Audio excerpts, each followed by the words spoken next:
Merci, s'il vous plaît, s'il vous plaît.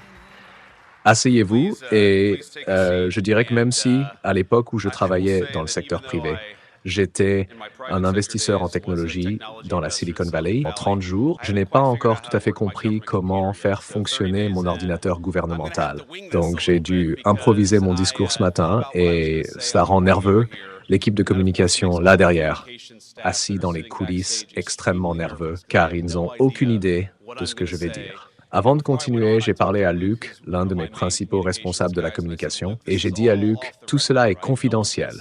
Personne ne dira ou ne saura ce que j'ai dit aujourd'hui. Je peux donc dire ce que je veux et je suis sûr qu'aucun d'entre vous ne le divulguera à Axio. Donc aucun de nos amis dans les médias là-bas ne le diffusera en direct. Alors laissez-moi tout d'abord adresser quelques mots d'appréciation à Maureen Ferguson, qui est devenue une amie chère à moi. Et je connais un grand leader dans cette communauté. Elle et son mari, Mike, elle et son mari, Mike, ont été meilleurs et plus gentils avec moi que je ne le méritais, et toute ma famille en a bénéficié. En particulier pour trouver des endroits où envoyer mes enfants à l'école à la toute dernière minute, parce que je suis un peu un procrastinateur. Maureen et Mike ont été très utiles pour nous aider à naviguer dans l'environnement scolaire de DC pour nos jeunes enfants et nous leur en sommes donc reconnaissants.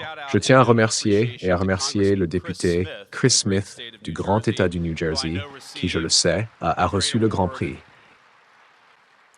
Et nous sommes reconnaissants de son leadership et reconnaissants de son amitié. Et c'est un très bon gars. Donc, Chris, je suppose que tu es là-bas quelque part, même si je ne peux pas te voir, mais félicitations, mec. Nous sommes fiers de toi et je suis fier d'être ici avec toi. Je tiens à remercier Mark Randall, qui, bien sûr, a organisé un petit déjeuner incroyable pour l'instant. C'est la 20e année, je crois, du petit déjeuner de prière catholique national. Il semble que nous nous en sortons plutôt bien ici avec le petit déjeuner catholique national. Petit déjeuner de prière, et bien sûr, ce petit déjeuner occupe une place très spéciale dans mon cœur, comme Morin l'a mentionné. Je suis venu ici l'année dernière en tant que très jeune sénateur, sans savoir à quel point ma vie allait changer. Et je suis reconnaissant à Dieu, mais aussi reconnaissant à l'amitié des gens dans cette salle pour nous avoir aidés à y arriver, parce que je pense que nous avons tourné une nouvelle page à Washington, D.C. Nous allons profiter de l'opportunité que Dieu nous a donnée.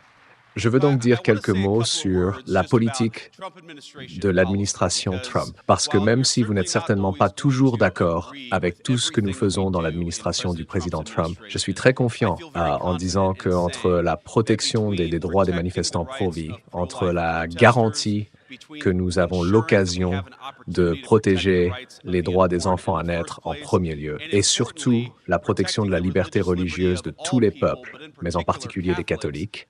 Je pense que nous pouvons dire que le président Trump, bien que n'étant pas catholique lui-même, a été un président incroyablement bon pour les catholiques aux États-Unis d'Amérique.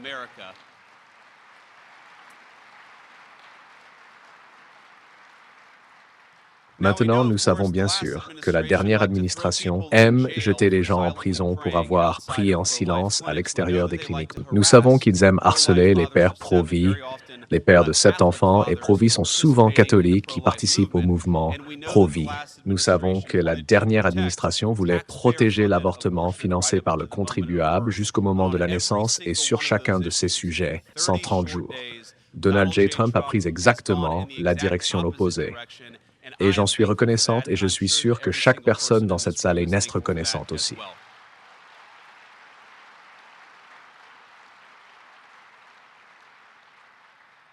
Mais je veux en fait parler de 2 ou 3 autres choses en particulier. Vous savez, l'un des aspects les plus importants de la politique du président Trump, et là où je pense que la politique du président Trump est la plus en accord avec l'enseignement social chrétien et avec la foi catholique, est que plus que tout autre président de ma vie, le président Trump a poursuivi un chemin de paix et nous ignorons très souvent la façon dont notre politique étrangère est soit un instrument, soit un obstacle à la capacité des gens du monde entier à pratiquer leur foi.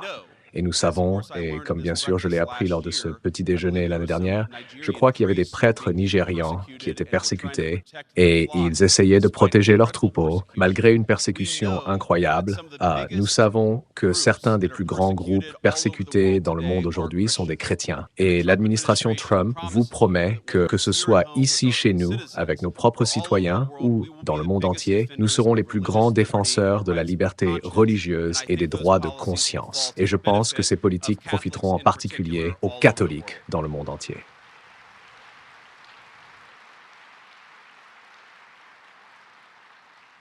Mais je dirais, mes amis, qu'il ne suffit pas simplement de protéger les droits de conscience pour rechercher des opportunités de financement et des opportunités de subvention qui protègent les droits des personnes à s'engager dans une conscience religieuse. Nous devons également nous rappeler que souvent, les plus grands obstacles à la liberté religieuse ne sont pas le résultat de la malveillance du gouvernement des États-Unis, mais de la négligence. Et l'une des choses dont je dois être honnête et dont j'ai honte, c'est que aux États-Unis d'Amérique, ce sont parfois nos mésaventures à l'étranger qui conduisent à l'éradication de communautés chrétiennes historiques dans le monde entier. Donc, lorsque le président Trump parle de la nécessité d'apporter la paix, que ce soit en Russie et en Ukraine, au Moyen-Orient, nous devons bien sûr reconnaître qu'il s'agit d'une politique orientée vers le sauvetage de vies et l'accomplissement de l'un des commandements les plus importants du Christ. Mais je pense que nous devons également le reconnaître comme un effort pour protéger la liberté religieuse des chrétiens. Car au cours des 40 dernières années, ce sont souvent les communautés chrétiennes historiques qui ont fait les frais de l'échec de la politique étrangère américaine. À mon avis, c'est peut-être la manière la plus importante dont Donald Trump a défendu les droits des chrétiens dans le monde entier. Il a une politique étrangère orientée vers la paix. Nous l'avons déjà fait à maintes reprises au cours des 30 derniers jours et je suis fier que nous travaillons pour la paix dans le monde entier au cours des 4 années restantes du mandat du président Trump. Je pense que c'est une chose importante.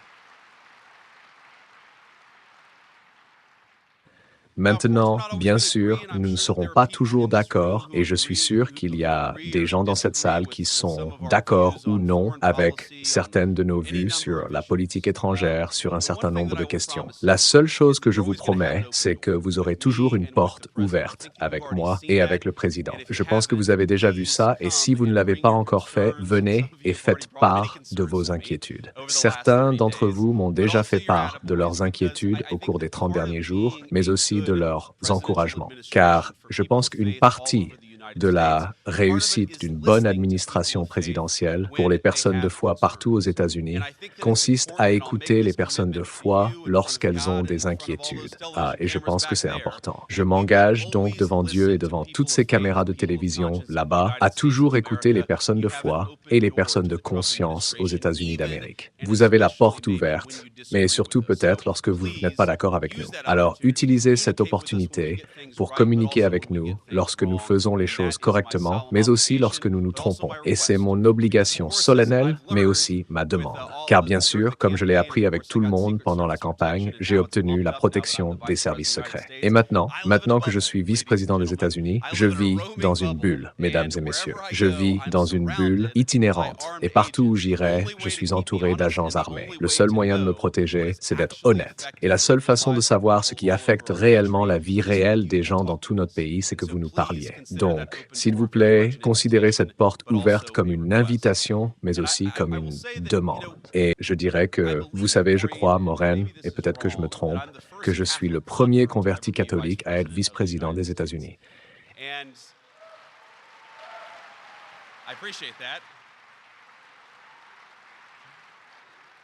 Et j'apprécie que vous applaudissiez, parce qu'il s'avère qu'il y a des gens sur Internet qui n'aiment pas les convertis catholiques. Et en fait, il y a des catholiques qui semblent ne pas aimer les convertis catholiques. J'ai appris cela à mes dépens, mais bien sûr, la grande majorité de mes frères et sœurs en Christ ont été incroyablement accueillants et incroyablement charitables. Et pour cela, je suis reconnaissant. Je voulais juste réfléchir à cela sur le fait d'être catholique, et particulièrement un converti catholique dans la vie publique, dans l'espoir que Cela apporterait peut-être un peu de sagesse, des conseils, ou peut-être juste des histoires intéressantes pour ceux d'entre vous qui apprécient votre petit déjeuner. Vous savez, l'une des choses que j'essaie de me rappeler en tant que converti, c'est qu'il y a beaucoup de choses que je ne sais pas. Quand j'étais enfant, on appelait les nouveaux convertis à la fois des bébés chrétiens. Je reconnais très bien que je suis un bébé catholique et qu'il y a des choses sur la foi que je ne sais pas. J'essaie donc d'être humble du mieux que je peux quand je parle de la foi en public, parce que bien sûr, je ne vais pas toujours avoir raison et je ne veux pas que mes insuffisances dans la description de notre foi retombent sur la foi elle-même. Donc, si jamais vous m'entendez pontifier sur la foi catholique, sachez que cela vient d'un lieu de croyance profonde, mais aussi d'un lieu de ne pas toujours tout savoir, tout le temps. Vous savez, je dis cela bien sûr en essayant de ne pas commenter chaque problème catholique. J'essaie de ne pas m'impliquer dans les guerres civiles entre les dominicains et les jésuites, entre les catholiques conservateurs et les catholiques progressistes. Mais comme l'a dit Michael Corleone dans Le Parrain, parfois il me ramène en arrière. Parfois, je ne peux pas m'empêcher de dire ce que je pense. Je suis un politicien, après tout, mesdames et messieurs. Mais la chose que j'ai essayé de rappeler aux gens et ce que j'essaie de me rappeler à moi-même, c'est que ce qui m'a attiré dans la foi chrétienne et ce qui m'a attiré dans cette Église en particulier, c'est la reconnaissance que la grâce n'est pas quelque chose qui arrive instantanément. C'est quelque chose que Dieu travaille en nous sur une longue période de temps, parfois plusieurs années, parfois plusieurs décennies. Vous savez, je pense que lorsque j'étais enfant, je pensais que la grâce était quelque chose où le Saint-Esprit viendrait et résoudrait tous nos problèmes. J'ai appris à mes dépens, en tant que catholique, en partie en suivant la vie sacramentelle du mieux que je pouvais, que la grâce est un processus par lequel Dieu travaille en nous au fil du temps. Il nous rapproche de lui et fait de nous de meilleures personnes dans le processus. Quand je suis devenu catholique, vous savez, j'allais probablement me confesser toutes les 2 semaines parce que je n'allais pas à la messe toutes les 2 semaines. Et vous savez, des imprévus survenaient, vous faisiez des voyages d'affaires, les enfants tombaient malades. Je me souviens juste de ce processus de réflexion. OK, si je n'allais pas à l'église cette semaine, je suis malade, je vais devoir aller parler à un inconnu de tout ce que j'ai mal fait ces 2 dernières semaines. Et ce processus a instauré en moi une bien meilleure discipline, une bien meilleure vie de prière. Vous savez, maintenant, je vais probablement à la messe 95% des dimanches.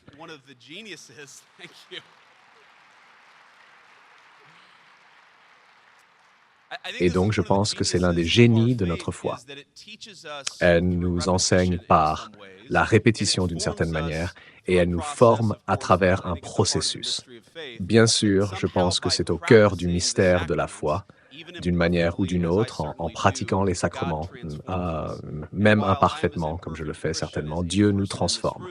Et bien que je sois un chrétien aussi imparfait que n'importe quelle personne dans cette salle, je sens vraiment que Dieu me transforme chaque jour. C'est l'une des grandes bénédictions de notre foi et l'une des grandes bénédictions de suivre les sacrements comme j'essaie de le faire. Donc, merci à tous d'accueillir un converti dans vos rangs parce que j'en profite certainement et ma famille aussi. Vous savez, la deuxième chose que je tire de ma foi catholique, c'est une reconnaissance. Les choses les plus profondes et les plus importantes ne sont pas matérielles. Ce ne sont pas le PIB. Ce ne sont pas les chiffres que nous voyons sur le marché boursier. La véritable mesure de la santé d'une société, c'est la sécurité, la stabilité et la santé de nos familles et de notre peuple.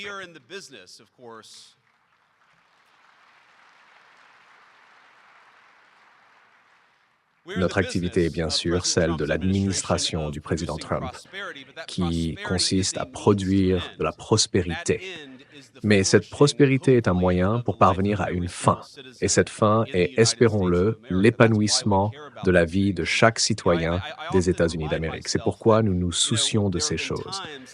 Vous savez, je me rappelle souvent qu'il y a eu des moments dans le passé où les chiffres du PIB et IB allait peut-être dans la bonne direction, où le marché boursier allait dans la bonne direction, mais où les États-Unis perdaient de l'espérance de vie. Je pense que ce que l'Église catholique m'appelle à faire, c'est de dire que si le marché boursier se porte bien, mais que les gens meurent littéralement et perdent des années de leur vie, alors nous devons faire mieux en tant que pays. Le catholicisme et le christianisme à sa racine, je pense, enseignent à nos responsables publics à se soucier des choses profondes, des choses importantes. La protection des enfants à naître, l'épanouissement de nos enfants, la santé et le caractère sacré de nos mariages. Et oui, nous nous soucions de la prospérité afin de pouvoir promouvoir le bien commun de chaque citoyen des États-Unis d'Amérique.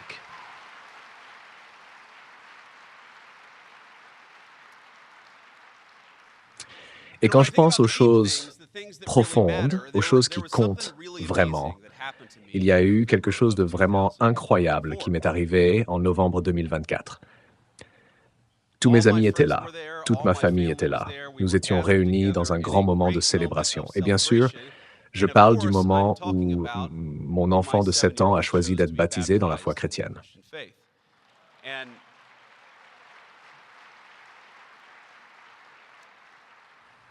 Yuan est à l'école en ce moment, donc il ne verra pas ça, mais aussi incroyable que cela ait été de gagner l'élection en novembre 2024.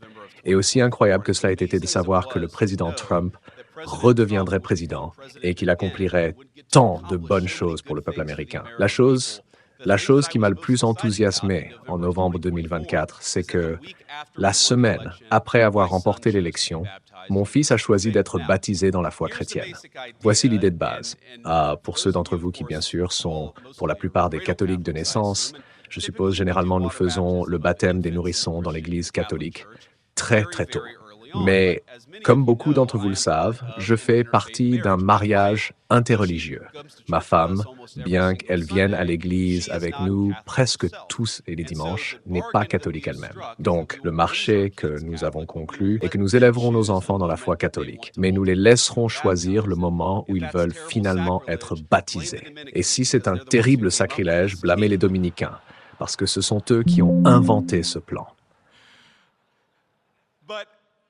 Mais mon enfant de 7 ans a choisi de se faire baptiser, et c'était peut-être le moment le plus fier que j'ai jamais eu en tant que père. Il l'a pris très au sérieux. Il voulait savoir quelles sont les bonnes choses à dire papa, que dois-je faire, qu'est-ce que cela signifie, pourquoi est-ce important. C'était une chose incroyable pour moi de voir mon enfant de 7 ans travailler lui-même sur ces choses. Et quand je parle des choses profondes, des choses importantes, c'est de cela dont je parle. Bien sûr, nous nous soucions de nos indicateurs économiques. Bien sûr, nous nous soucions des salaires de nos citoyens. Nous nous soucions de ces choses-là parce que lorsque nos citoyens se portent mieux, ils peuvent vivre le genre de moment qui favorise le genre d'épanouissement que nous croyons tous être le cœur même d'une bonne vie humaine. Dans mon cas, j'ai vu mon petit-fils de 7 ans se faire baptiser. Même si je ne serai jamais parfait, je m'efforcerai toujours de me rappeler que l'objectif de notre politique publique est de promouvoir le bien commun, et je me battrai pour cela chaque jour où je serai un fonctionnaire public. Cela m'amène à la dernière observation que j'aimerais faire en tant que chrétien converti au catholicisme dans la vie publique.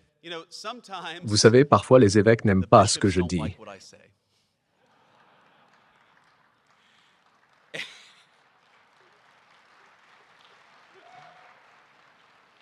Et je suis sûr, soit dit en passant, que parfois ils ont raison et parfois ils ont tort. Mon objectif n'est pas de plaider quand j'ai raison et quand ils ont tort, ou vice-versa. Mon objectif est peut-être d'exprimer la façon dont je pense être chrétien dans la vie publique lorsque vous avez également des convictions religieuses. Les dirigeants de la vie publique ont le devoir spirituel de s'exprimer sur les questions du jour. Et la façon dont j'essaie de penser à cela est que l'Église catholique est une sorte de technologie, une technologie qui a été développée il y a 2000 ans et qui entre en contact avec une technologie qui a environ 10 ou 20 ans et qui est bien sûr les médias sociaux.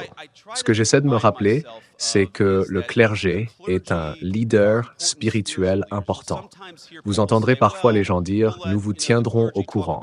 Le clergé parle des questions de l'Église, mais nous pouvons l'ignorer lorsqu'il s'agit de questions de politique publique. Je pense que c'est une mauvaise façon de voir les choses. Ce n'est certainement pas la bonne façon de voir les choses pour moi. Mais ce que j'essaie de me rappeler, c'est que nous ne sommes pas appelés, en tant que chrétiens, à être obsédés par toutes les controverses sur les médias sociaux qui impliquent l'Église catholique, qu'il s'agisse d'un clergé, d'un évêque ou du Saint-Père lui-même. Je pense que nous devrions franchement prendre exemple sur nos grands-parents qui respectaient notre clergé, qui allaient vers eux pour un conseil, mais qui ne s'obsédaient pas et ne se battaient pas sur chaque mot qui sortait de leur bouche pour ensuite aller sur les réseaux sociaux. Je ne pense pas que ce soit une bonne chose et je ne vous conseille pas de le faire, mais je ne pense pas qu'il soit bon pour nous, chrétiens, de nous battre constamment les uns avec les autres à propos de chaque controverse dans l'Église. Parfois, nous devrions les choses se dérouler un peu et essayer de vivre notre foi du mieux que nous pouvons sous les préceptes de notre foi et sous les préceptes de nos dirigeants spirituels, mais sans les obliger à respecter les normes des influenceurs des médias sociaux, car ils ne le sont pas. Et cela m'amène, bien sûr, au dernier point que je veux aborder, à savoir que, comme vous l'avez probablement vu publiquement, le Saint-Père, le pape François, a critiqué certaines de nos politiques en matière d'immigration. Encore une fois, mon objectif ici n'est pas de me battre avec lui ou tout autre membre du clergé pour savoir qui a raison et qui a tort. Vous connaissez évidemment mon point de vue et je leur en parlerai systématiquement car je pense que je dois le faire, car cela sert les intérêts de la communauté. C'est dans le meilleur intérêt du peuple américain que je veux plutôt rappeler, et je parle à beaucoup de catholiques conservateurs et je parle aussi à des catholiques progressistes. Je pense que parfois, beaucoup de catholiques conservateurs sont trop préoccupés par leur critique politique d'un membre particulier du clergé ou du chef de l'Église catholique. Et bien sûr, je ne vous dis pas que vous avez tort, parce que parfois je suis même d'accord avec vous. Je pense que ce que je dirais, c'est qu'il n'est dans l'intérêt d'aucun d'entre nous de traiter les chefs religieux de notre foi comme de simples influenceurs des médias sociaux. Et je pense franchement que cela va dans les deux sens. Si je peux être si audacieux, je pense qu'il incombe à nos chefs religieux de reconnaître qu'à l'ère des médias sociaux, les gens s'accrocheront à chaque mot qu'ils prononcent, même si ce n'était pas leur intention, et même si une déclaration donnée n'était pas destinée à être consommée à l'ère des médias sociaux. Mais chaque jour, depuis que j'ai entendu parler de la maladie du pape François, je dis une prière pour le Saint-Père. Car bien que, oui, j'ai été certainement surpris lorsqu'il a critiqué notre politique d'immigration en français de la façon dont il l'a fait, je sais aussi que le pape est fondamentalement une personne qui se soucie du troupeau de chrétiens sous sa direction.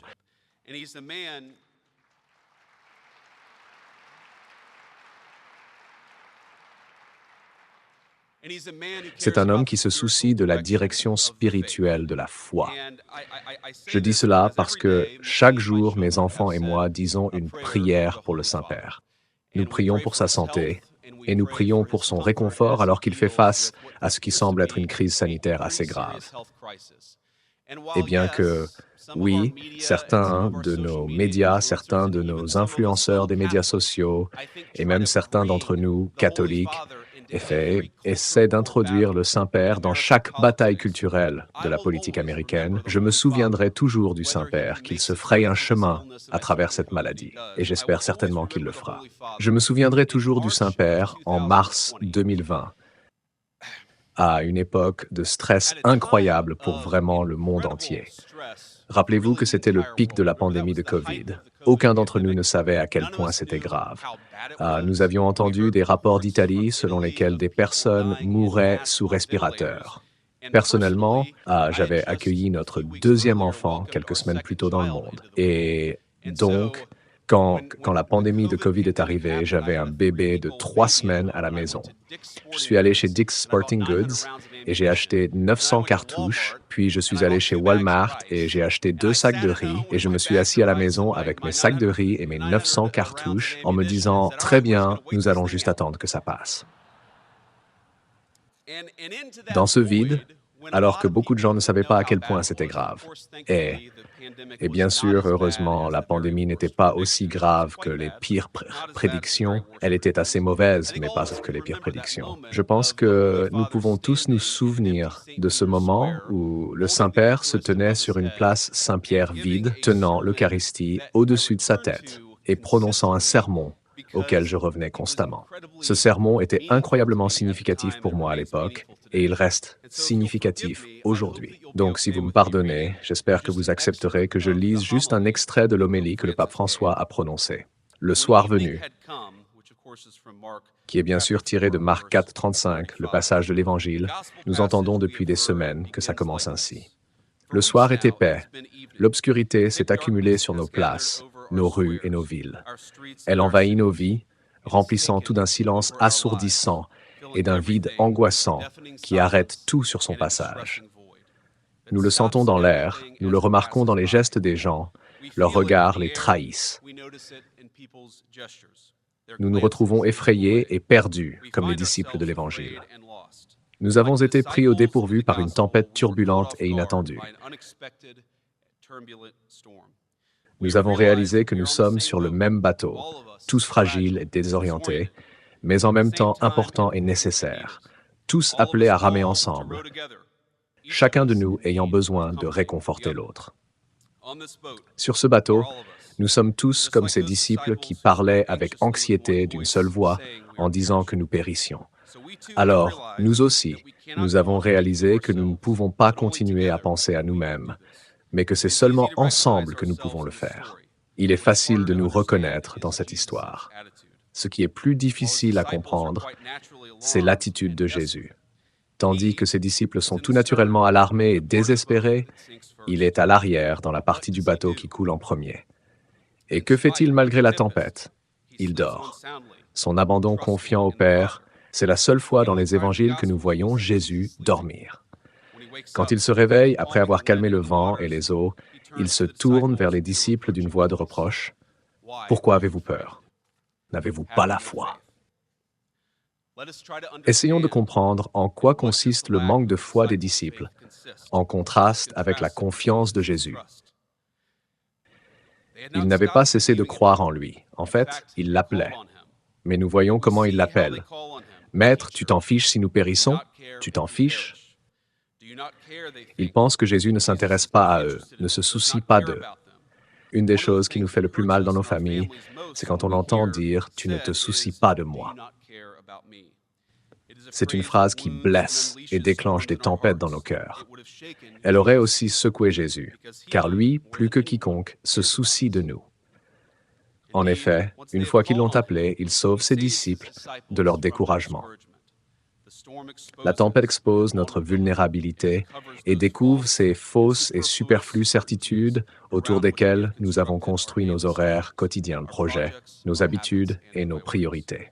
Elle nous montre comment nous avons permis de devenir ternes et faibles, les choses mêmes qui nourrissent, soutiennent et renforcent nos vies dans nos communautés. La tempête se couche sur toutes nos idées préemballées et notre oubli de ce qui nourrit les âmes de notre peuple.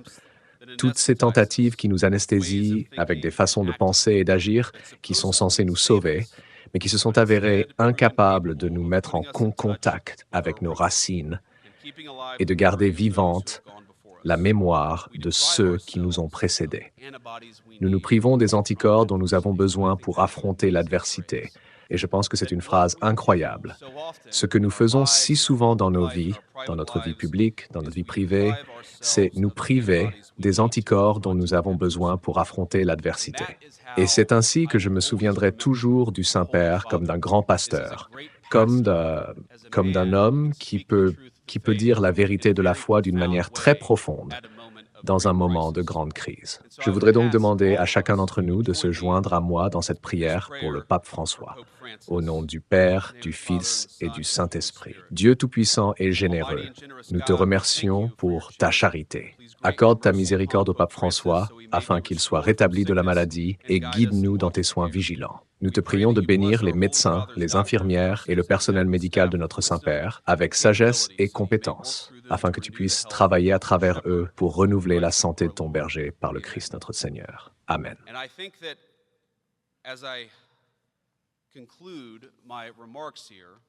Et je pense qu'en concluant mes remarques ici, je ne serai jamais parfait, je ne pourrai jamais tout bien faire. Mais ce que je vais essayer de faire, c'est d'essayer d'être le genre de leader qui aide notre civilisation commune à construire ses véritables anticorps contre l'adversité. Et si le Saint-Père peut nous entendre, j'espère qu'il sait qu'il y a des milliers de catholiques fidèles dans cette salle et des millions de catholiques fidèles dans ce pays qui prient pour lui alors qu'il traverse sa tempête particulière. Que Dieu vous bénisse et merci.